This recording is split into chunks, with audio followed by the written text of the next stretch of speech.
Hi guys, and welcome back to the Blues Focus podcast. Before we get into today's podcast, I'd just like to give a big shout out to our current patrons. And if you'd like to join these names in the brand new Blues Focus Hall of Fame, you can join our Patreon page for just £1 a month. So I think it's a bargain if you ask me. But, you know, perks included will be monthly giveaways and early access to guest pods. The link will be in the description anyway for our Patreon packages, and you can see what takes your fancy there. Well, that's enough from me. Let's get straight into today's Blues Focus podcast. Thank you for joining us as always. Hello and welcome to the Blues Focus podcast with me, your host, John Graham. Once again, many thanks for taking the time to download this pod, and feel free to look us up on YouTube, subscribe, leave comments. We do like to hear your comments so we can debate them on future shows. And today, a little bit of a change-up. I've got, as ever, we've got Tom Oxley with me. Tom, how are you, mate? Good, thanks, mate. You? Yeah, very well. Yeah, Good. okay. Sort of getting there. And Paul Hipkiss from Tilton Talk Show. Paul, how are you, mate? I'm good, thanks, John, mate. Yeah, not too bad under the circumstances, you know. Yeah, well, we'll try and be as upbeat as we can, but I think that could be quite a bit of a tall order given... sort of back to square one on Saturday. Support for today's Blues Focus podcast is brought to you by none other than Manscaped. Manscaped specialised in all your below-the-waist grooming needs. They've only just recently landed in the UK, so you could be one of the first men in the country to even try out their products. So get looking at them now. They're definitely big in other countries, and they've finally dropped in the UK. I think many people can say, you know, we've gone years without using the right tools for the job. So it's about time we started using the right tools for the job to avoid accidents. I'm sure we've all had uncomfortable moments in situations like that we'd rather not share. But to avoid those moments, why not invest in specialised precision tools to get the job done correctly? They've recently launched the Lawnmower 3.0, which I actually have here with me right now to show you. There you go. There it is in action. Got a little torch. I think that the torch is an interesting feature. I don't think I've ever seen anything like that on an electrical trimmer before. So no, it's definitely different.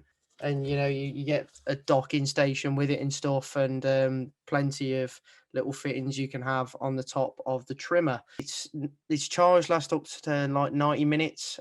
So you know, if you're a bit bored in a Blues game, then go shave your lower regions for the full 90 minutes. I mean, we are that bad, so it wouldn't surprise me if somebody did. It's waterproof, so if you wanted to take it in the shower, that's not a problem. It's not going to blow up on you or fail or anything, so you're covered there. They've also upgraded to a 7,000 RPM motor with a quiet stroke technology. Like I mentioned earlier, you know, smooth, quiet, makes things a lot easier. It's not just for below the waist grooming, really. It can be for body grooming in general. But you know, I feel like that as a whole definitely sells itself as a unique trimmer. So I'd highly recommend it, having tried it myself. So it's definitely worth a go anyway. And you know, if you buy one of their packages, you get plenty of other little gifts such as this wash bag, some toner and some deodorant and whatnot, and the docking station, obviously. I mean, they even do t-shirts in boxes and stuff like that if you're really interested in the fashion side of things. To be fair, their clothes are quite comfy, having also tried them myself. But no, having seen all that, if you are interested, then to get 20% off plus free shipping, use the code BluesFocus20 at manscaped.com. And there you are, sorted. You can have a nice little trim wherever that may be, but obviously it is specialised in certain areas. But you know, whatever suits you, give it a go. So just to recap there, that's 20% off plus free shipping using the code BluesFocus20. So let's get into the podcast. So, Paul, as you're the guest, just initial thoughts when you saw the team sheet at 2:00 on Saturday. I thought, well, you know, we're going through it at the back here. Obviously, 3-5-2. It's good to see. It was good to see Hogan and Djukovic together again, but it's kind of like a bit pointless without the wingers, isn't it? If I'm honest, and why? I don't know what he's got against 4-4-2. but he just won't play it, will he, no matter what. But yeah, I thought, Barnsley are having a good season. They're on a good run. I think they'd won at the time, I think it was 6 on the trot, and obviously it's now 7. So I could kind of understand the method to madness to a degree, but I wouldn't say I was, kicking and screaming when I saw the team. But at the same time, you like to think that we're going to go against anybody in this league and take the game to them like we did at Reading. But we haven't really seen what we saw at Reading since we played Reading, have we really? No, absolutely not. No, and I think all that is more than fair. Tom, what did you think when you saw it? Do you know what? That's actually a really good point, to be honest, on the Reading thing. I don't think any of us have seen a dominant performance since that game at all. Not even the wins we've had since then. But no, like you said, Paul, I was actually really happy with the 2 up front. But then, well, what's the point when there's no wingers, especially for Juki's sake, anyway. I think Hogan's work rate was good as ever, but there was no in that lineup. There was no creativity or supply. You take out Halilovic, there goes the creativity sense of it. To be honest, supply wise, you take out Bella and Sanchez, there's no crosses coming in the box. But in fairness, Sanchez missed a sitter when he came on, but we'll get on to that. I think the back 3, I've never been a fan of 3 at the back or 5 at the back. It's just, I've only ever seen Blues work once, and that was Preston away really early on in the season. But they lost 8 or 9 home games on the spin at that point. So I think we came away lucky with that one anyway. So I don't see the point in trying it anymore. I remember when we used to do it under Zola, and it was just vile. It was just vile. So I've never wanted Blues to go 5 or 3 at the back ever, to be honest. I much prefer a more solid and classic 4-4-2. But like you say, he just doesn't seem to try it. But I suppose it was nice to see Valerie get a little bit of a run out, and it was probably his best performance yet, but it still wasn't anything special. It was just hard to take any positives really from. I think for me, one positive is that we didn't do too bad. The first half, it was fight ball, wasn't it? It was your typical championship game. Harley Dean was close with that header, wasn't he? I thought it was in, but unfortunately it wasn't. But yeah, I mean, overall, we're just not posing enough threat to the opposition. And rumour has it that John Surratt is still stuck in Reading, I think. Because have we seen him since? I don't think he's turned up since. No, I think from my point of view with the starting 11, I mean, again, you're scratching your head with Jake Clark-Salter not being in that team. I just don't understand it at all. Yeah.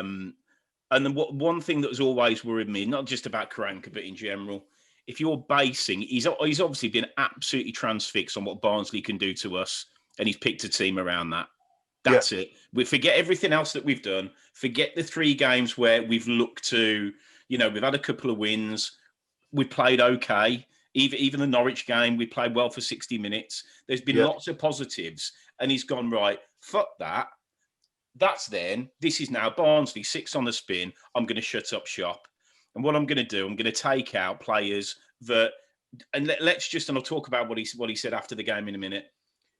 Bella, Sanchez, 5 assists both this season, right? He's took them both out the team. The next one is 3 assists, and that's Jukovic. Yeah. And after that, you're looking at 2s and 1s. So how? And he says he's going there to win the game. He never sets a team out not to win a game. And I'm not going to dispute that. But how can you win a game if you're taking all of your threat out of the team? It makes absolutely no sense whatsoever. So he's gone, right, these are better than us. I'm going to get every single person behind the ball I can, including Jukovic. I'll just leave Hogan pretty much isolated up top, and we're going to shut them down.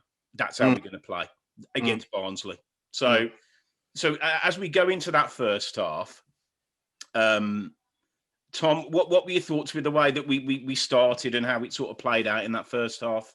Do you know what? I wasn't even that fussed, to be honest. The first half, I thought we were okay. Like you say, we had that Harley Dean chance, which we were unlucky not to get anything from. But that was virtually it. However, I thought we really contained Barnsley. So from a defensive point of view, it was great. Going forward, not so great, but better than Barnsley. So, I don't think you kind of pay much attention when you're slightly the better side. No side was really great, No. but we were certainly we certainly looked more likely anyway. So I think that was kind of what I suppose clouded what on other days we might call a poor first half, really. Yeah. But overall, we contained an informed side, so it wasn't too bad. But it still lacked any attacking venom whatsoever. But it was just your classic kind of scrappy championship match. So no, I think it was. So it was just a half that we've seen from Blues before this season. Nothing special, but kind of did the job. And then you kind of expect to build on that in the second half, but unfortunately we didn't really, did we? So, So no. So, Paul, do you think that that's just a, you sort of briefly touched on the first half. Do you just think that's just a Karanka? Karanka's quite happy with that performance. Well, he can't be coming away happy, I would say. I mean, I will Just say in the first half. At first half, well, I don't think Everidge did anything in the whole game other than pick the ball out the net, did he? No. That's one thing I want to say, and I think you've got to give credit to the finish for that goal. It was a great strike, but that's the only thing that won the game for him, wasn't it? Really, I mean, would we have been as disappointed if it was 0-0? We'd have probably been saying, we've come away from a place there where they've won 6 on the trot, and we've managed to get a point. But I'm just thinking in my head here now. I mean, we've gone from signing Barnsley's captain, and people keep saying to me how far we've fallen since we won the League Cup. I'm talking 4 years now since we signed Mark Roberts, their captain, and now we're like setting up to fear them on their own patch 4 years later. Yeah. Well, and you know what? I think that the appointment they made with their manager, and I'd probably, straw poll of 100 people, if they'd ever heard of the manager before he got appointed, I would say, if one knew who he is, I'd be surprised. So, I mean, you've got to say 100% fair play for pulling this guy out of God knows where. The bloke was playing in the Champions League last season. He was managing a squad in the Champions League last season. That's mental to think that he's gone from that to Barnsley. Yeah, but that is the quality they've brought in, essentially. But I mean, I don't know. Who is he managing? Oh God, right. Is it just like a? It is one of those unknown sides, but Yeah. they did actually get to I think it was either the quarterfinals or the round of 16. I think it's a Belgium side. Okay, Don't like a hold me Genk or someone like that. I think it was like it might have been Cass UPenn somewhere like that. Okay, but I mean, regardless, it's an appointment that there were. Well, I mean, they stayed up by the skin of their teeth last season, but actually played some okay football towards the end to stay up. And they've obviously brought this guy in. He hasn't had any money to spend, as far as I can see, and he's just got the players playing to a system. And I can promise you, he won't be chopping and changing at all. Like our manager, he seems to be 100%. This is me. This is how I play. I try and get it down a bit. I mean, we completely nullified them, but to be honest, when you play 9 defenders effectively, most sides are going to struggle to break you down. They just are. It's just the way that it is. So for Karanka, mission accomplished first half. And yeah, I mean, do you know what? I don't know what would have happened if Harley Dean had scored that goal. I just, I mean, I'd like to think that. I think it finishes 1-1. Yeah, well, we couldn't have shored up, could we? We couldn't, because we can't do that. So I don't even know what would have happened if he'd have scored that. But it was a massive chance. But what is? I just think it's sad now that the amount of passing. I mean, I've never seen head tennis like it ever in a game of football. I've never ever seen so many. I mean, one after the other headers. It was an absolute embarrassment. It was an embarrassment. It's not even Sunday League. No. So it's like we've come to a point where you get 9 behind the ball and just smash it as far as you can. That's it. That's where we're at. And, you've got players there. What was Dean, 5 million? Roberts, 4 million. You could go through the whole side. You've got players that have been paid in comparison to Barnsley, a shitload of money for, and it's just smash it, just get rid of it, just smash it. We were right to Barnsley, get rid of it. Yeah. So that's where we're at now. But okay, and I know I'm not gonna, probably will contradict myself a little bit. But after the first half, I think the only thing you can say, it was solid. You know, it was solid without being. We were, in my view, never going to score. But in fairness, probably they didn't look like scoring. So, Paul, when you going into the second half, what were your expectations? What did you think of the performance? I thought, well, I was hopeful that we could nick it. You know, another Sheffield Wednesday, another 1-0. Maybe get one of them diagonal balls into the box. When especially when Sanchez and Bella did come on. I think the problem is with Sanchez and Bella, if you want to give them a rest, you haven't really got anybody else to come in, have you, and play as a winger that's done anything for us. I mean, you got Lecco, and you got, who else we got? That's it, isn't it? Lecco's the only other winger we've got, natural winger that you can play on the left or right. Natural. I think there are players. I'd put McGree in there as somebody that I think he could do a job anywhere, because he just seems to me a good footballer. Yeah, that's what I've seen. Forgot all about it. And he's just pissed him off. I just don't know. I've been saying for weeks I want him back in the squad. Yeah. Absolutely. Sorry, Paul. I digress. No, that's okay. You touched upon Preston away, Tom, earlier, and McGree in that game was excellent. He got the first goal, and he played really well in that game, didn't he? Yeah, he was fantastic, especially first half. So yeah, I mean, you've got to give players a run of games to build confidence, and we just don't seem. I mean, he's done it more lately. He's stuck to the same team, over the last few games, but it was kind of like wholesale changes again on Saturday, wasn't it? And for me, if we'd have took the game to him, but like I say, if Bella and Sanchez had got any issues whatsoever that they had to have a rest, then you've got Jonathan Lecco to come in, who for me has been a big disappointment so far. I know he's only cost £1 million, but I'm hoping, that he's got something about him, and eventually we'll see it, because the lad's clearly got ability, but he's just not quite. It's not quite happened for him, has it yet? No. But the worry is, Paul, and it's just sprung to mind, and it probably tells its own story. We signed a young kid from Man City, plays wide. We haven't seen him. We haven't seen him because, he's been brilliant training with the first team. So they chuck him in the under-23s. And, okay, he's not Jude Bellingham. But Jude Bellingham last season kept us up. If you look back now, in isolation, he kept us up. No two ways about it. What was he, 16? Yeah. So there's sort of a blueprint to say, do you know what? If you play somebody with a bit of pedigree, and this lad from Man City, he's not going to be shit, is he? No, he can't be shit. I just defy anybody to tell me that. I've never seen him play, but I think he was at City for a number of years, and would have been the best coaching, the best facilities, the best of everything. Can he come and do a job against Barnsley? I don't think that's beyond the pale, is it? No. I don't think it is. I think there's every chance he could have probably done a job. So, but the thing is, and to your point, Paul, it's like, who have we got? Well, we have got him, but we've all forgotten about him because we bought him, and it's just like, it's another McGree, it's another Terrell. They just disappear. It's fucking mental. Yeah. I mean, we've let Marabti and Magoma go recently, and I know Magoma's sort of the wrong side of 30 now, but would it be any worse? You bring him off the bench, keep him for another season, bring him off the bench. I know he wasn't the greatest player in the world, but my God, he gave everything he got for us, and he did some good things. And for me, I think, Kieftenbeld as well recently leaving, and it's all well and good letting players go if you've got players good enough to come in and replace them, but I don't think we have. No.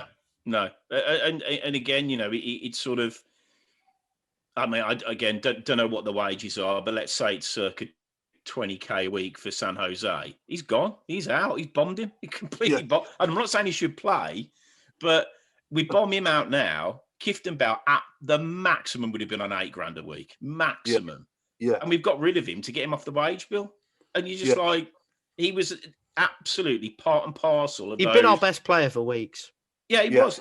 Weeks, wasn't he? We were shit. We were absolutely shit for weeks and weeks and weeks. And he brought him in from nowhere. And I was like, that's a bit random. I'm glad he's brought him in, but I don't know what. And then he did that four at the back with two in front, which was Sunjic and Kieftenbeld. And like it or not, I mean, we'll talk about Sunjic in a minute, but it was a good system. And then you got the three in front, and then the one, and it worked, and we played really well for a couple of games. Yeah. And Kieftenbeld played against Watford, and we were 0-0, and he got booked with, I think it was about 40 minutes gone. and he probably could have gone in the second half. So he gave him the hook, and then we lost 1-0. And then after that, it went again. He didn't play him, and then he sold him. Or no, actually, he didn't sell him. He gave him away. So yeah, I agree. You know, we've let players go that. Well, it's always what the mantra of managers is: we'll bring people in that can improve the squad, and we do it the other way. We get rid of players that were fucking brilliant for the squad and get shite in. Yeah. It's like it's the total opposite of what we should be doing. Tom, what did you think of the second half? Just Just to quickly touch upon those players we've just mentioned, Keith Bell. I mean, Rowett has already said he was shocked that he was available for free. I think he would be as any Championship manager, especially having been our best player for weeks. And that was a massive mistake. And Keith Bell made San Jose look like a half-decent centre-back and Sunjic look like a decent passer of the ball. That's what he brought to the team. Yeah. Marabti, when he played at striker last season, he actually looked better than half the strikers we've seen play for Blues this season. So, I mean, there was a player there that could have been developed on despite possible fitness issues. And Magoma, I think he still had at least 1 or 2 seasons left in him, despite being obviously the other side of 30. You know, you look at what he's doing in the Indian Super League now. I think he's won Player of the Month, twice. He's been on fire, but even when he did play last season, he still had a bit to give. The work rate was there. To be honest, I actually thought Magoma got better as he got older. It was quite weird because when he first turned up at Blues under Rowett, I did not like him. I really wasn't a fan. I thought he was a lot more lazy and just too kind of skilly. He didn't really actually have an effort on goal. And then as he got older, he started shooting a lot more and it worked out for us. So no, it was a shame to see him go for pennies as well. So and then you look at the second half and you think we could really do with players like that, because the current crop just aren't delivering, and they did not deliver in that second half whatsoever. I think we were all positive to see Bella and Sanchez come on earlier than he's normally made subs, which was great. Did they do much? No. Did they bring us a bit more forward? Yes. And then obviously Sanchez, I think he'll be having nightmares for how he struck that ball at the end of the second half, because I'm sat there thinking I could have done 10 times better with that strike myself than he did. But I think that just shows the confidence really of taking a player out of the squad when he's been in it so regularly. And you can see the frustration on some of the players when they're taken out, particularly characters like, Scott Hogan. I mean, whenever he's subbed, he's furious. Whenever he's not in the team, he's frustrated. And to be honest, I know he's not been fantastic this season, but he has to keep playing now because he's our top scorer. So it's the only place we can look for goals. But he isn't going to score goals if he hasn't got the supply for it. You never know. If Bella or Sanchez was on the pitch for the first half, we might have scored. There's no. Tom, honestly, you put Hogan in the current Brentford team, he's getting 20 goals a season. Promise you. 100%. Yeah, definitely. You don't become a shit striker over. It just doesn't happen. And when we've actually given him some supply, which is limited, he's got goals for us. So I just don't. What potentially could happen? Let's worst case scenario, we get relegated. He ain't going to stay because he'll walk into a Championship side and he will get 20 or 25 goals a season. He get 20 goals a season for Barnsley because actually try and play football. So I just talking about the manager after the game, and if we say, right, he went there to shut up shop, he went there to get a point. So where I'm really struggling, they scored in 49th minute, right? And then he made his first sub 70 mines.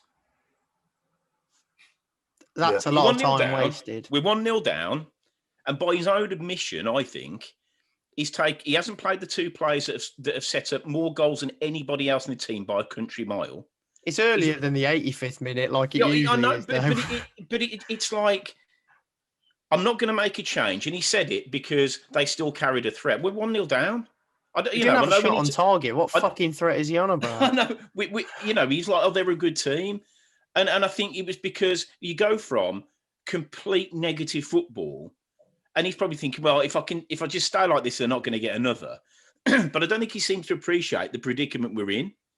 And, you know, with Cov winning, it's getting to the point now where Rotherham get any sort of form, we're fucked. That's it. Yeah. We are. Just quickly on his post-match comments, actually, the only probably sane comment he actually made was about Rotherham, and I think he's completely fair and justified. I know a lot of people, you know, were just saying, "Oh, he's clutching at straws," but I think it's a genuinely fair point. I'm not saying, you know, it kind of changes the look of the performance, because it doesn't. It was awful in the end. But what he said about Rotherham, you know, they keep cancelling fixtures, and if they're replaying them towards the end of the season, you know, the teams they're replaying will already know where they're going to finish. They ain't going to give a shit about a replay. Rotherham are going to be going into that replay like, right, we need 3 points to stay up. The other team will be like, oh, we already know where we're finishing, makes no odds to us. So, you know, obviously there'll be the element of professionalism. But you could look at it as a sense that their games Rotherham could really, really win, because the replays could come so late. I think, what is it, like 6 games they've called off this season now, and they're 3 behind. They're probably going to end up 4 behind us.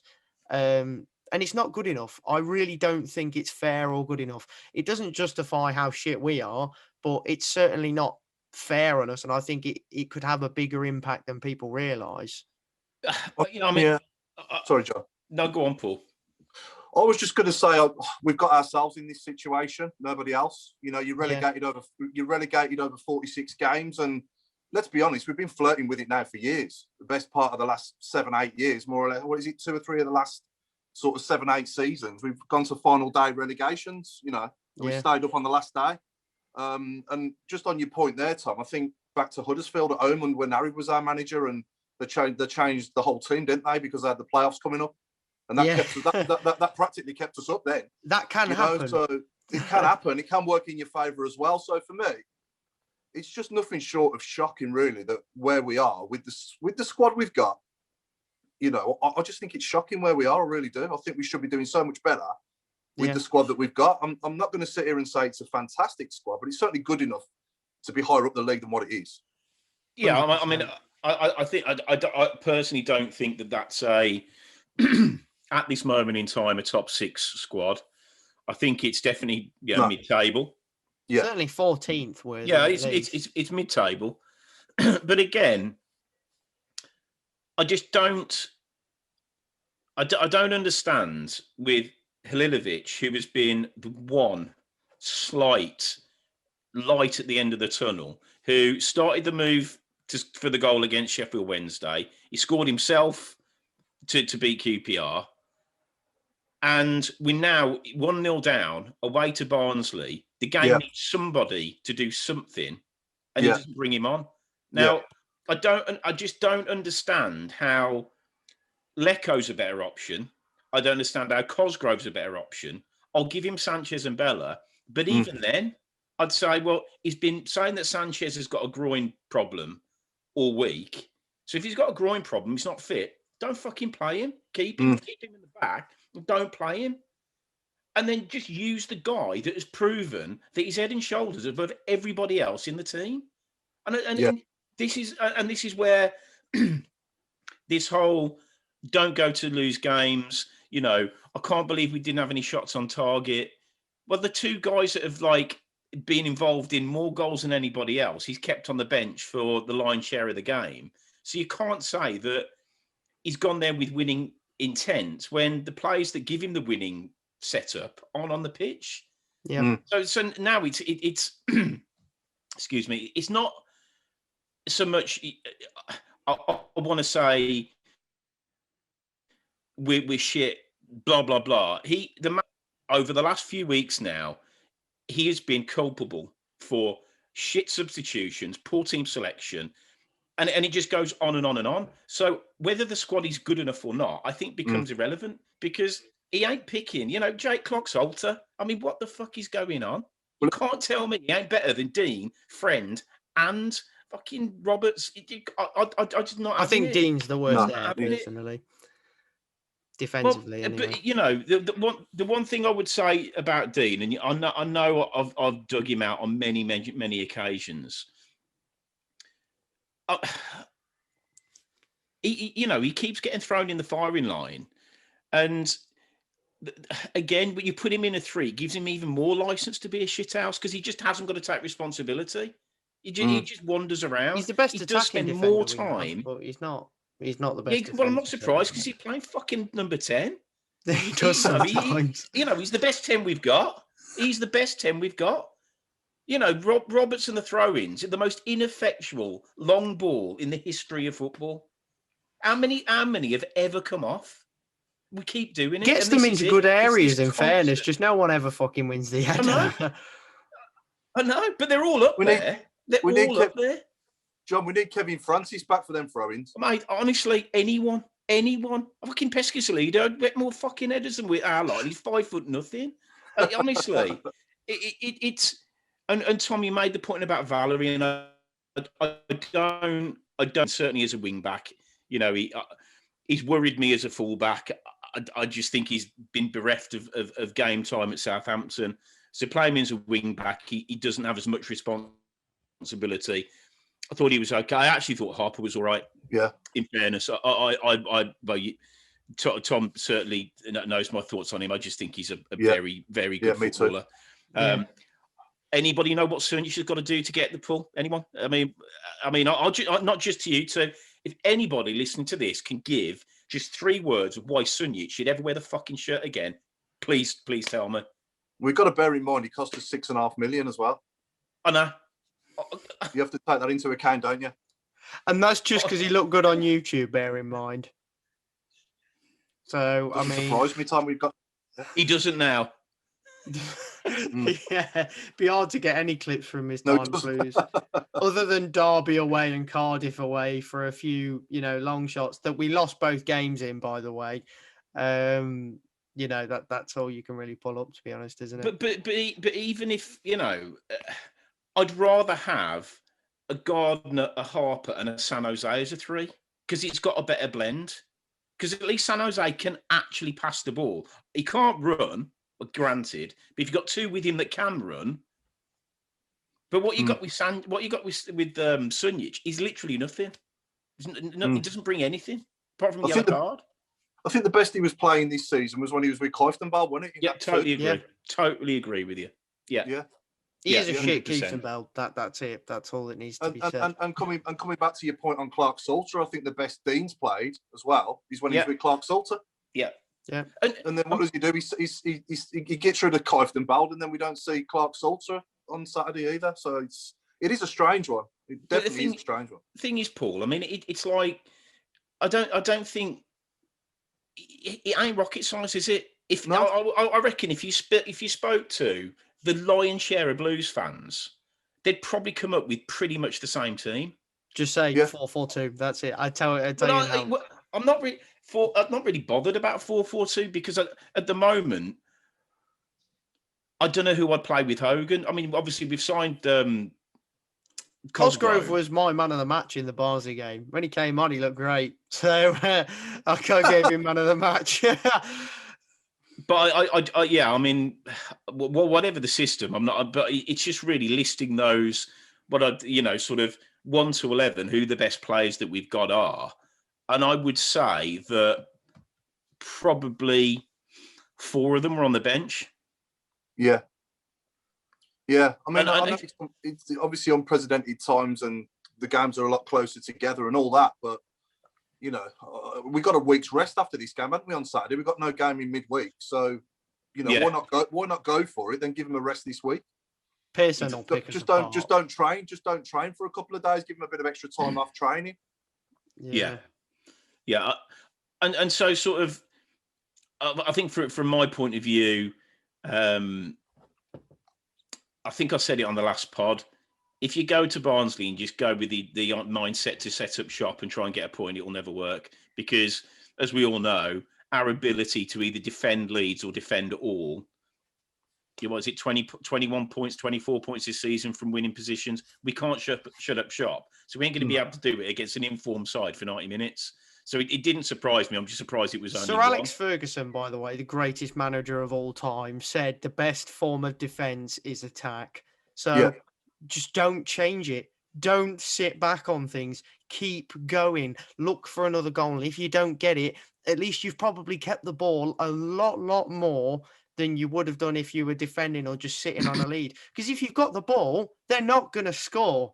It's as simple as that. It really does come down to small, basic things like that. And I just think we lack confidence to be able to do that. Or Karanka lacks confidence in his players to be able to do that. How do you think his players feel that he just constantly wants to sit back on everything? They're thinking, oh, right, okay. You know, it's not great, especially for the attacking players. You know, it really just ruins the flow of what could be being built. You know, it's just really frustrating for me personally. But yeah, I think our problems do delve deeper though, and go back further than just this season, obviously. And I think it's 8 games we've won in a year now. Well, it's higher up as well. Oh god, yeah. But it's over 50. I think it's over 50 games, and we've won 8. Yeah. Which is just shocking, and it's horrendous. Yeah, that even I'll get destroyed for this, but fuck it, whatever. I mean, under Pep in the early days, as good a football I've seen at Blues for a long time. Before we went into lockdown, before we got into lockdown, when he actually had a job and they were supporting him, yeah. And I absolutely hand on heart, if they'd have backed him with the money and with the, I guess the propaganda that they give to Karanka, I think we wouldn't be in this position with him. No chance, absolutely no chance. Because first and foremost, his belief was to play football. You watch that shower shit on Saturday, and it's a disgrace to the club.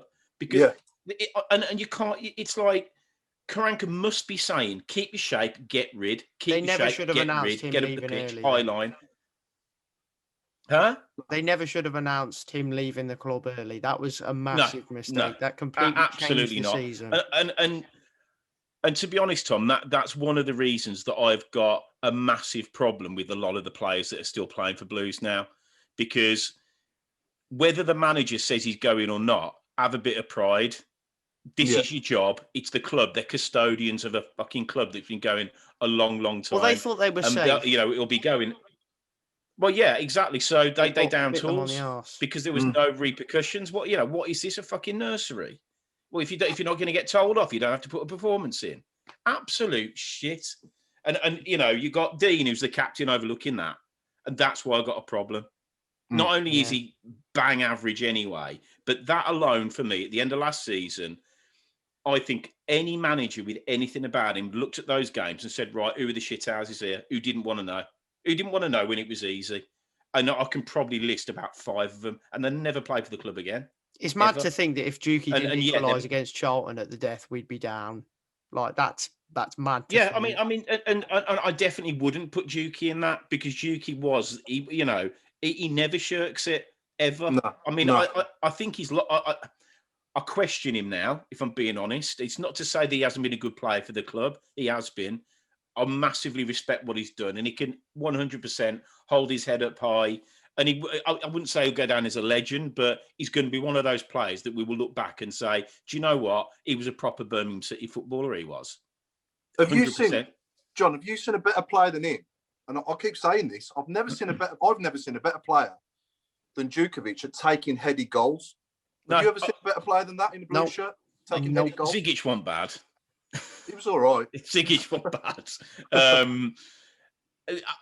I'm going to go back. I mean, Claridge was decent back in the day for his size. He got his fair share. And you mentioned Big Kev earlier. But no, I think if we're being serious in football of this generation, if Djukovic, probably going back 3 years ago, was one of those players that you should really be building your attacking force around, because you know what he's going to give you. He's going to win probably 80% of the balls in the air. He's going to be deadly from balls into the box from wide, from the byline. So you can build around it. How are you going to build play to get him in the game? Well, Rowett started to do that, but... Yeah, well, and Rowett, in fairness, he made Donaldson look a player. What a king. Yeah. When he was like, he didn't really pull up a lot of trees anywhere else, but he was good for Blues. Do you know what I mean? Yeah, he was. Yeah, run his heart out for us. Yeah, he did, though. 100%. Sorry, Tom. No worries. I was just going to say same for Juki as Donaldson. Juki was shit everywhere else he went except Blues. Yeah. Yeah. I think for me, when Gary Monk came in with James Beattie, people forget that Che Adams, his top goal scorer in season for us before they come in, was 7 goals. Yeah. And then he brings James Beattie in with him, and look at the difference in Djukovic, and look at the difference in Che Adams. And this is what we need now. We need some sort of guidance. They need to be coached properly, and I don't think they are. I think that's an absolutely brilliant point. Absolutely brilliant point. And I genuinely think as well that Djukovic at the moment, he's been hung out to dry a little bit with these formations we keep playing, because he's a 4-4-2 striker and nothing else. You get your wingers to the byline, whip the ball in. That's Djukovic's game. That's his strength. Yeah, and we don't do it. We don't do it. So the thing is, Bella and Sanchez aren't byline merchants. No, they're not. They're good at every delivery. You think about the goals that have come in for headers. It's cut back inside and then whip it in. They don't ever go to the byline, ever. You've got more chance of Colin and Pedersen whipping in balls from the byline. That's because, Bella's on the left and he's right-footed, and Sanchez is on the right and he's left-footed. Yeah. Again, it's the Karanka's better than everybody that's ever thought about how to play football. And we never swap wings during the game. Rowett used to do that all the time with Gray and Cottrell, and it worked. It worked very well. Yeah. But we haven't done that once this season. Not once. I mean, yesterday in the City United game, Wan-Bissaka had Sterling in his arse pocket for 80 minutes, and he ended up going on the other flank. Fair, and why not? If you're not getting any joy, it's not sort of painted by numbers. Just if you're a manager, spot where it's going wrong and either make a sub or switch them. Yeah, and this is it. It's just there's just nothing, and this sort of no plan B. There genuinely isn't. There isn't a plan B, and I totally agree with you. I think Juki has been hung out to dry, and I think that the knock-on effect of formations that don't suit him mean that he's banged down on confidence and he doesn't look like scoring. So in my view, if you've got a striker who don't score, it's a bit like having a salesman who can't sell. You ain't going to last too long. No. But is that his fault? I would say probably not 100%. But again, we've got games running out, and I genuinely can't see us getting a point in March. I mean, we've got 3 really tough games, and all of a sudden you're into your Derbys, your Rotherhams, and your Forest, and we've got to win all of them. Do you guys join me at the day of appointment? Let's take ourselves back to sort of like July, August when he was appointed. Was you pleased? Yeah. And he's got to be the biggest disappointment, really, as a manager. Really, when you look at expectations at the start, it has to be the biggest disappointment as a manager we've ever had, hasn't it? Really, when you look 100%. At what. Agreed, but I go back to what I've said a few times. Everybody knows that Karanka's teams are built on solid defence. Yeah. So he's bought a keeper that he does worry me at times, but he's one of the best that we've had for a while. So that's a tick in the box. Yeah. Without a doubt. He brought Friend in, who I think he's a proper, honest pro. Won't let you down. 7 out of 10 every game, whether he's a centre half or left back. Perfect. Yeah.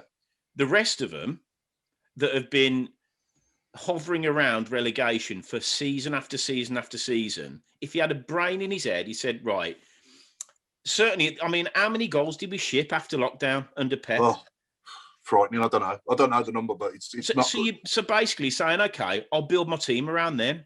And that right there is where it's all gone to shit. That's 100%. It. Yeah. Why, if you're ex fucking Real Madrid centre half, and he's saying that Dean and Roberts is the way forward. Fucking hell. I mean, my nan, she's been dead 10 years and she won't be able to fucking say that. I mean, it be beyond belief. Beyond belief.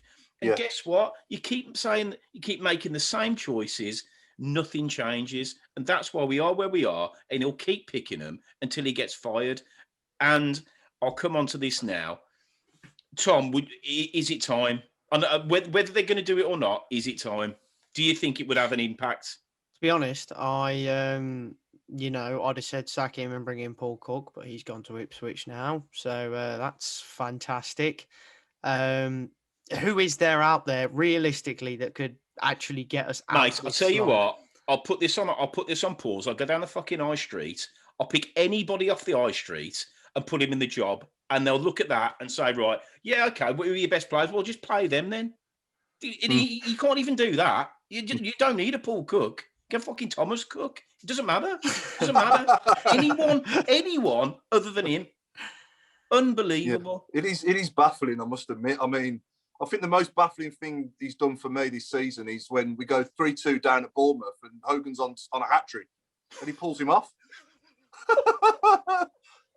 Oh, God. Unbelievable. Definitely. He's got to go, really. It's almost like he's on, like, I don't know, it's almost like he's in reverse mode, isn't it? He's doing the opposite to what he should do every time. What he is completely and utterly resolute on what he thinks is right. That's it. It's arrogance beyond belief that he can't look at it and say, I mean, at the end of the game, he said, well, I can't help it if they're not going to shoot. If they're not going to shoot on target, I can't do anything about that. If you'd have put Halalovic on for 40 minutes, do you reckon he'd have a shot on target? Yeah, fucking probably. Yeah. But he ain't going to get a shot on target sat on the bench, is he? No. And it's every excuse are created by him and he can't see it.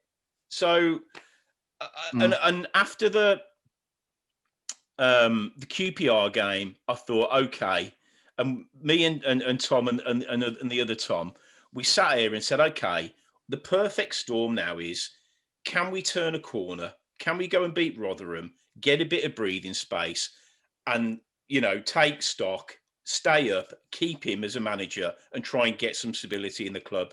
That's exactly what we were saying after the QPR win. Yeah, exactly. Yeah. Since then, every decision he's made, he's been culpable for performances and defeats. And because he'd had a run of however many before that little bit of decent form, a lot of people on social media saying, well, you wanted him to stay a couple of weeks ago, now you want him gone. Well, that was on the proviso that when we played Rotherham, we actually went, not Rotherham, Barnsley. Barnsley, and the game before, we go into teams in and around us and we are going to try and take him on and get on the front foot. And he's just, he's not interested in doing that. And for me, that's just a massive, massive issue. So, Paul, where's your thoughts on him as a gaffer and what would you do from now to the end of the season? Well, I don't believe changing the manager every 6 months is the way forward. And obviously, we've had that a lot over the last few years, certainly since Rowett's gone, which is getting on for 5 years now. I mean, how many managers we have since Rowett now? If it's a lot, and it's got to be 7 or 8, isn't it? We're approaching double figures. Yeah, which is just really, shocking. You're not going to get any stability, and that unsettles players. Then, they can't settle into anything really, can they? And they have to keep changing, and managers come in. But I totally agree with what you said there, John, about he should have built it from the back to start with. I mean, the goalkeeper and George Friend, 2 very good signings, but then, I think Maxime Colin's a good right back. I think Pedersen, isn't a bad left back either, to be honest, on his day. But, it's just, I don't know, it's just so frustrating, isn't it, really, when you think that how far we've fallen in just since Rowett. Let's just go from since Rowett was sacked. It's just, I thought we were getting somewhere under Gary Monk, when Gary Monk was here. That was a real disappointing sacking when that was announced. But for me, moving forwards now, if he's not going to change, if he's not going to change, then I think the only way we can stay up is by replacing him, unfortunately. And I don't like to see managers lose their jobs, and I don't like to see, like I say, the manager being changed every 6 months. But can you honestly see this guy keeping us up the way it's going? No, not at all. I think he has to go. No chance. And that was it. On that for me on Saturday. It for me, I'm not gonna change. But I hope if he stays and he keeps us up, great. But I'm not gonna contradict myself and say anything other than we go to Barnsley, we shut up shop, we pick a side based around them. We go 1-0 down early in the second half. He makes no changes from a plan that was to get a draw and he's losing. And then he doesn't bring on, and again, a snapshot of probably 2 hours of football. I think Halalovic could be the best player we've had for a long, long, long, long time. He ain't going to do it on the bench, and you've got to invest in it. And you don't have to play Halalovic, Leko, McGree, Terrell, flair players. I'm not saying play all of them. Just play him. And yeah, if you've got a shore up behind him, fine. But just give somebody, and I've made the comparison before, and he's nowhere near as good, but just just making the point, you say to him, like Villa say to Grealish, just get the ball and do what you want to do, because you're far better than any of these Muppets that are on the pitch with you. And again, from Villa's point of view, it's proven he don't play. They're dog shit. They're dog shit managed by a Walsall manager. That's what they are. Yeah. End of. Yeah. and Blues now are. We've got a diamond that he won't play because he's shitting himself about losing. That's his problem. Sorry, John. I think football is just far too overcomplicated these days. Yeah. You know, the pitch and the size of the goals hasn't changed. You can go back 20 years. I mean, we had Martin O'Connor and Brian Hughes in the midfield. We had John McCarthy down the right, Stan Lazaridis down the left, and Jeff Horsfield and Dealey Adebola up front. You know, and you had Brian Hughes who could unlock a defence. He was a flair player. And you had Martin O'Connor who did all the dirty work, you know. He'd take all the kicks, he'd win the ball for you, you know, and then you get down the flanks and you whip the balls in for Dealey and Horse. And, you know, it was effective, wasn't it? We were unfortunate not to go up through the playoffs. Yeah, absolutely. You know, it's funny you kind of talk about that, how basic it was for Blues back then, but it works so well. I actually watched a documentary yesterday on Nottingham Forest under Brian Clough, and I tell you what, considering he's regarded as probably one of the best managers to have been in the English game, his tactics were so simple. So simple. 4-4-2, particular players that were good at a certain job. That was it. That was how it worked. And in 5 years, he got from Forest, he got Forest from relegation zone-ish in the Championship to winning the Champions League. Yeah. It can be that simple. You've just got to make it simple. Yeah, and Tom, I go back to the point of knowing your system and committing to it. And not getting obsessed about, we'll play this way at home, we'll play this way away, we'll change this formation if they're in form, we'll play this formation if they're not in form, and all that bollocks. And all of those Forest players, as soon as they left Forest for lots of money, they were shit. Because the majority was shit, because they went into, I mean, Davenport went to United and scored no goals. You know, their Birtles as well, he did nothing. You know, because when you're in that system, it's about exactly what you've just said, finding players that fit in the system. And you can't tell me, again, Paul, you talk about maybe John McCarthy. Is Sanchez and Bella better technical players? They probably are. Yeah. I know I'd want him on my side at the moment. 100%. I mean, let's go back to our best season since Wright was sacked, in my opinion, which was Gary Monk's season. You know, and just thank the Lord that he was in charge that season, because that was the season we got deducted 9 points. Yeah. You know, and you got Gary Gardner in the middle. You know, with David Davies or Cliftonvale, Gary Gardner was running forward. He was the second best player of the season, wasn't he? It was only Shay Adams' goals that he missed out on it. And you know, you got Hotter down the one side, you got Magoma down the left, and I think Hotter got 12 assists, and even Michael Morrison, he scored 7 goals, didn't he, from the back? Yeah. Yeah. You know, and it was a joy to watch. It was consistent. Yeah, it was consistent. It was 4-4-2. We didn't overcomplicate things. You had your big target man with Shay Adams playing off him. I know the difference was we had a finisher, but we've got a finisher now. We've got Scott Hogan now who can finish. Yeah. You know, so just back to. And Paul, I mean, do you think that Hogan would score the same amount of goals as Che did in that season if we'd have played the same sort of football? Potentially, if he was coached properly, yeah.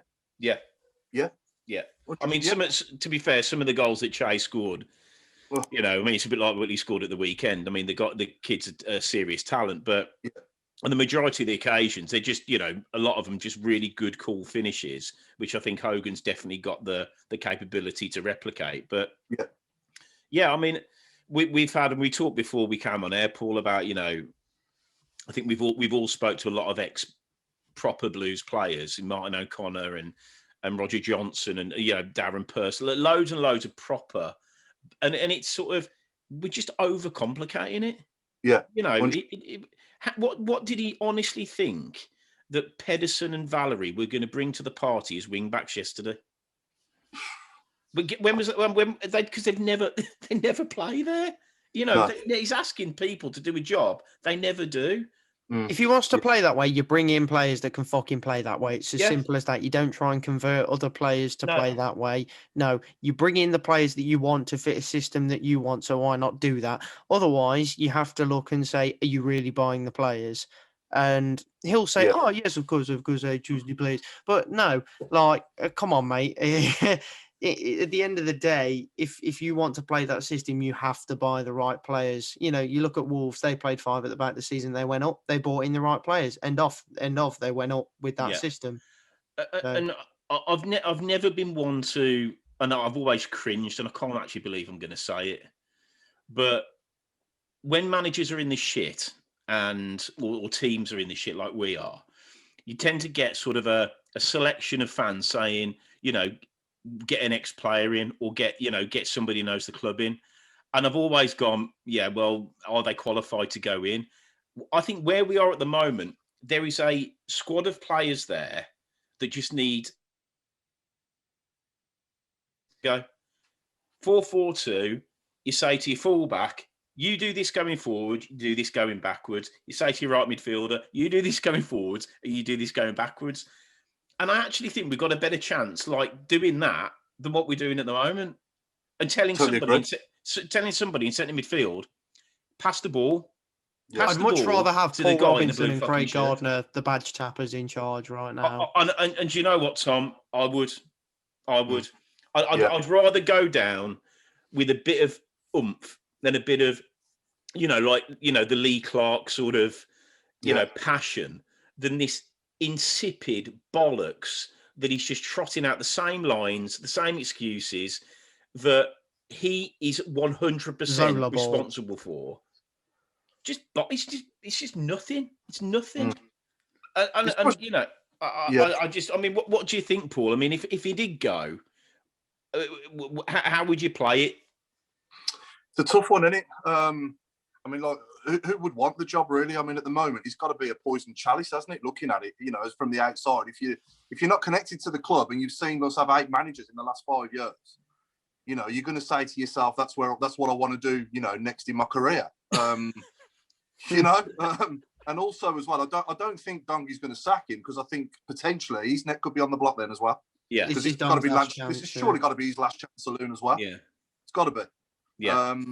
But to answer your question, I would be all for giving someone like Robbo a chance. I really would. He's at home at the moment, obviously, and he's starting up his own business. But I'd love to see him come back and be given a chance. But whoever comes in, though, I do worry about interference. From the boardroom on the football side too much, and whoever comes in, just let them get on with the job and let them do it to the best of their abilities without the interference. And there's part of me that thinks that's why Pep Clotet went, and potentially why Monk fell out with Dong as well. Yeah. I don't know that for a fact, but just as an outsider looking in, that's the way it looks to me. Because Rowett and Monk weren't sacked for footballing reasons. That's a fact, isn't it? It's got to be. I'd gamble on Ginger Judas at this point. I genuinely would. I'd take Alex McLeish back because the Ginger Judas. No, 100%.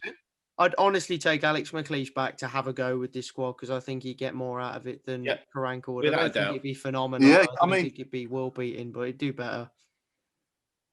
No, yeah, absolutely. But would Gary Monk come back? I mean, I don't think he would while Dong's here, but no. Let's say Dong and Karanka go. We get a new CEO and Gary Monk, would he come back? Maybe. I'd be all for that as well.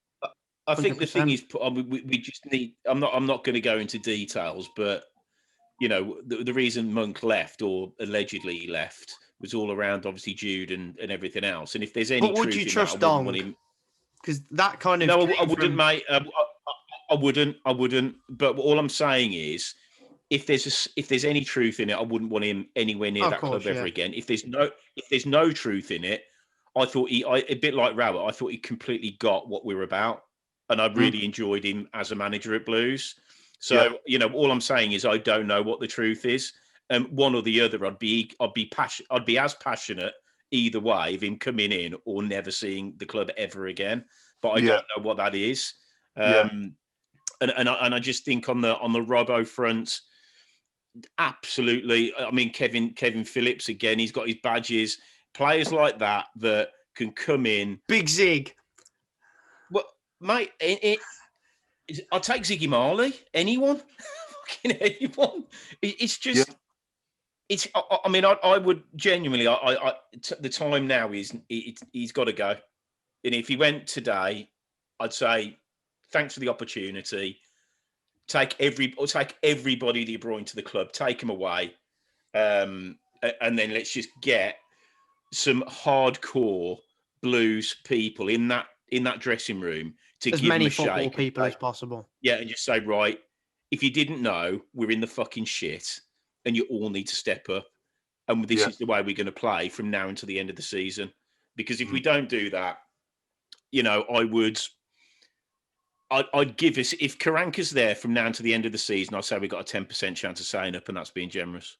I mean, Lee Bowyer is doing a great job at Charlton under the circumstances. But again, Paul, why would he come? He's actually forged a decent career. I think with Robbo, it's a free roll, isn't it? I don't think Lee Bowyer will go up with Charlton this season, so I actually think he'd be happy to take the gamble.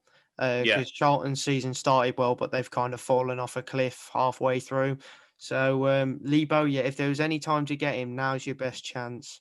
Yeah. Well, I think that with a lot of what I would class as a permanent appointment, because I don't think, you know, you bring Robbo in or whoever it may be from now to the end of the season to get some sort of a reaction. I think then after that, you know, if they do a good job, then there's a conversation to be had. But I think you've both made the point, and you're right. It's Dong. It's everything above that.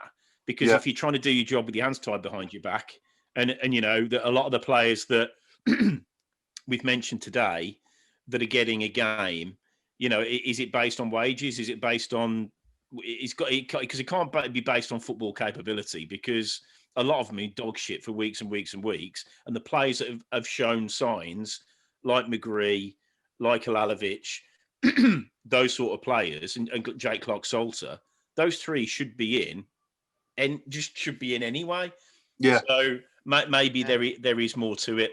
Just quickly as well, by the way, you think about, if you could compare Karanka's style, you kind of think about the Zola era a bit. But I think with the Zola era, you could actually see the football a little bit clearer, which is quite mad to say. You know, we lost games, but you could see what we were trying to do. However, you know, you look at all the managers that have left. Zola was the only one that actually resigned. Yeah. And there was 3 games left to go this season. Dong was not going to get rid of him. No. That's the scary thing. And you think if we kept Zola on, do you think we'd have stayed up that season? Because I don't. No. I don't think we would have. But here's a question for you both, though. Would you take relegation to get a rebuild, to get, like, say, new owners, new board, you know, a fresh start, a complete new broom? If that was guaranteed, then yes, 100%. John? I think I probably would.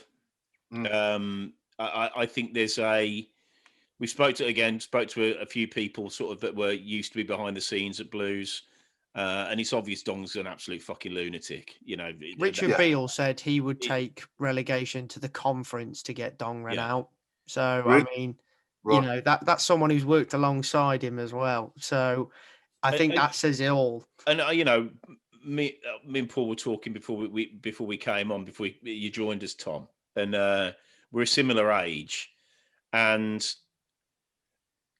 yes, I want to go and see Blues win, and yes, I want to see him play at a high standard. But first and foremost, I'm a Blues fan, and I just like watching him play. I don't care how we win, just that we win. But I haven't got any. You know, I'm not like the arseholes up the road. I know where we're at. I know what it's about, and it's something bigger than just. It's just big. It's bigger. It's hard to explain.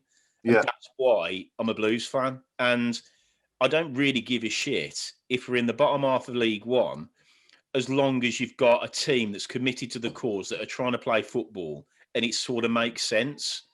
Everything at the moment makes no sense. The manager's shit. The team aren't performing. He's playing the wrong players, and the guy above him is a lunatic. So, do I want to get rid of all of that? 100%, I do. Do I want to kick the can down the road for another season? I don't. I don't want to go to Blues And what I mean, don't get me wrong. When Rowett was there, it wasn't exactly Brazil 1970. It wasn't, but it was effective, and Got the job done. And it was passionate, and it was. You go to St Andrews more often than not, expecting to see a performance and a victory. That's what you're expecting. So if I can go to Blues expecting that, whether it's in League One or the Championship, I'm not really fucking arsed. But what I don't want is this just circus of bullshit that we're getting week after week after week, where the same choices are being made, same mistakes are being made, the same excuses are being made, and enough's enough. Enough's enough. So, but yeah, the whole lot would have to go for me. Yeah, I mean, there is the worry of, doing a Bolton and a Warren Wigan, isn't there? But at the same time, I look at the teams in the Premier League, even that have been in League One in recent years, like Leicester, Leeds, Wolves, so sometimes it's good to take a few Sheffield steps United. back to take more forwards, isn't it? Yeah. Yeah, and you look at teams like Portsmouth, who are now, almost owned by the fans, and a completely different model, and a different way of managing a club. Now, I wouldn't necessarily say we need to go to that sort of revolution point, but we do need somebody at the helm that, if my worry is, if we go down and it gets shitty, I just don't trust these owners. I mean, we could be without a ground. The whole thing could go really bad. Exactly. And that would be my the structure's awful. I think.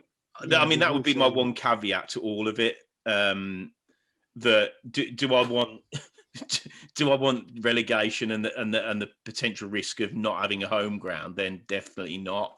I'd rather stay with it how it is. But if it was a clean sweep and they said, right, we don't want to be involved anymore, and you had a same sort of package that the Golds and Sullivan came in with, then absolutely I would want that. And we don't need. And again, Tom, you mentioned earlier about Forest. If you've got the right manager, you don't need shitloads of money. No, you don't. Yeah. And sorry, mate, go on. You mentioned Sullivan there and the Golds, and I think back to Blackburn at home when we got relegated and everyone was coming on the pitch singing "Sack the Board," Yeah. And you do have to be careful what you wish for, and the same goes with this board as well. Because it could get worse because they've put money into the club. I will say that, but they'll probably just give it to the wrong managers. And at the moment, for me, the biggest problem at the club is the CEO. Yeah. And I would accept the same board with a new CEO. Possibly, that might be the way forward. Yeah, and he's proven over. I mean, Christ, the WM interview. I mean, God Almighty, it is. You can't. It could only be Blues. It could only be Blues. I mean, he gave it the big un. Just that he's a CEO of a business, and he thought it was impressive that he knew his numbers. Well, that's what your job is. He just threw numbers at Blues. Yeah, and the reality is, he's cost the holding company a shitload of money because he was giving figures that weren't even published. They weren't in any sort of registered or audited accounts. One of them was false as well, by the way. Exactly. So, and the one thing about, I would say, these owners, if they have somebody that's directly costing them a lot of money, I can't see that that's going to be a long-standing relationship. And I think he's probably done himself more damage in that interview than presiding over a load of shit managerial appointments, if I'm being brutally honest. So, yeah, I mean, he's done. He's done. I mean, they ain't going to be stupid. I think his time is very much limited. But yeah, there've been lots of. I mean, West Ham fans. How long ago were they wanting the Golds out? They're saying that now. They don't know. Yeah. And I'll never forget. When Kirbishley was at Charlton, he's taken us as far as we can go.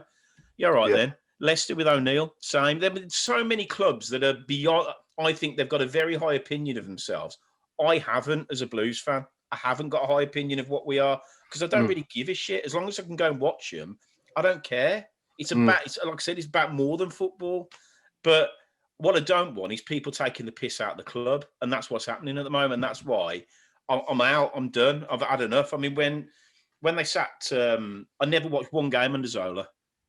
Didn't you? No, didn't watch one game under Zola because the way that when Rowett was canned, is a complete disgrace. When Monk went, albeit that obviously there was the news around him again, I don't know.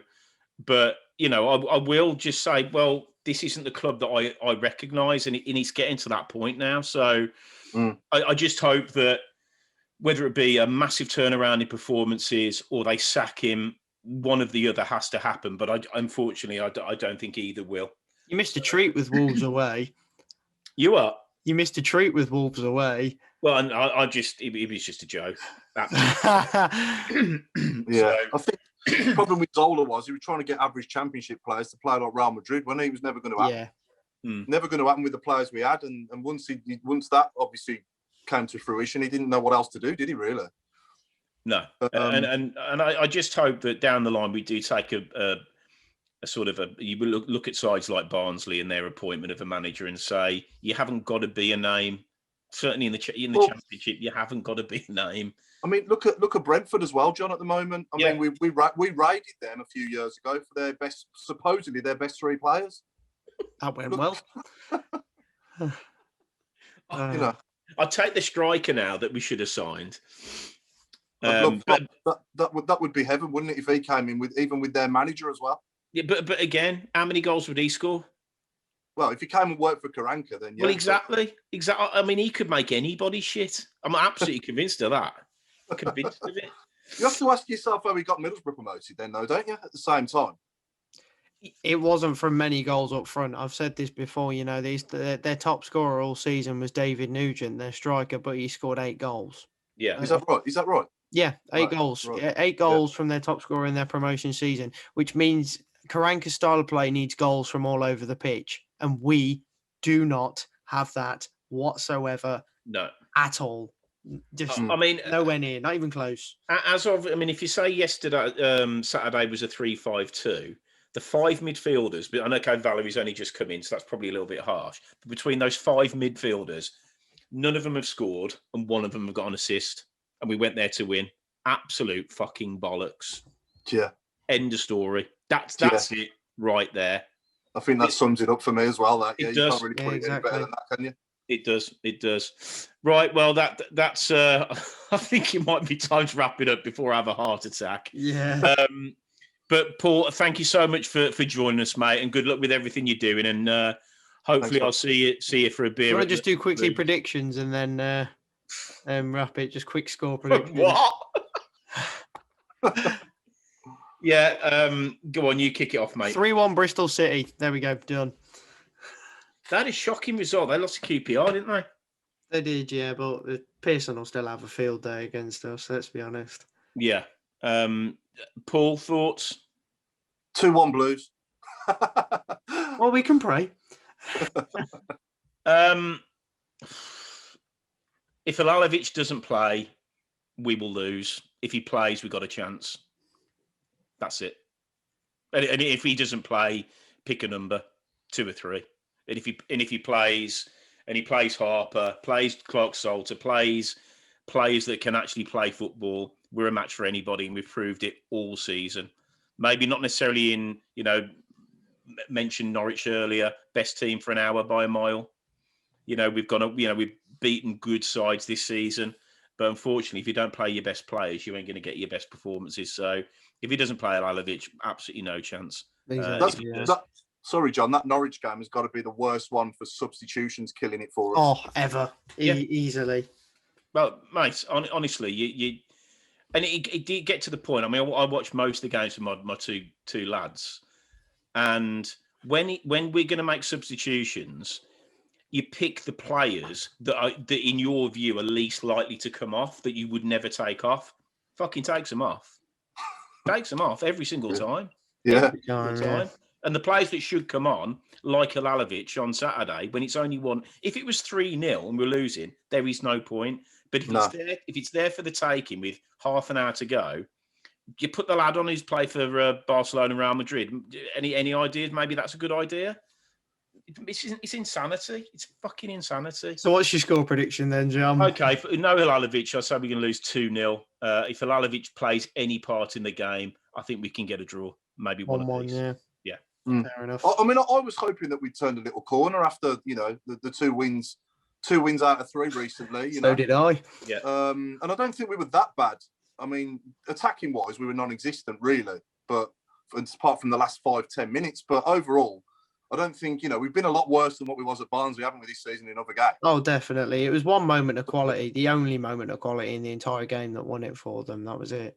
Yeah. Yeah. But, yeah, there's always the hope, but it's the hope that kills you, isn't it? Pretty much. And like I said, I think most Championship sides that play Barnsley, if they play their most defensive team and set up with 9 men behind the ball, they will struggle to score.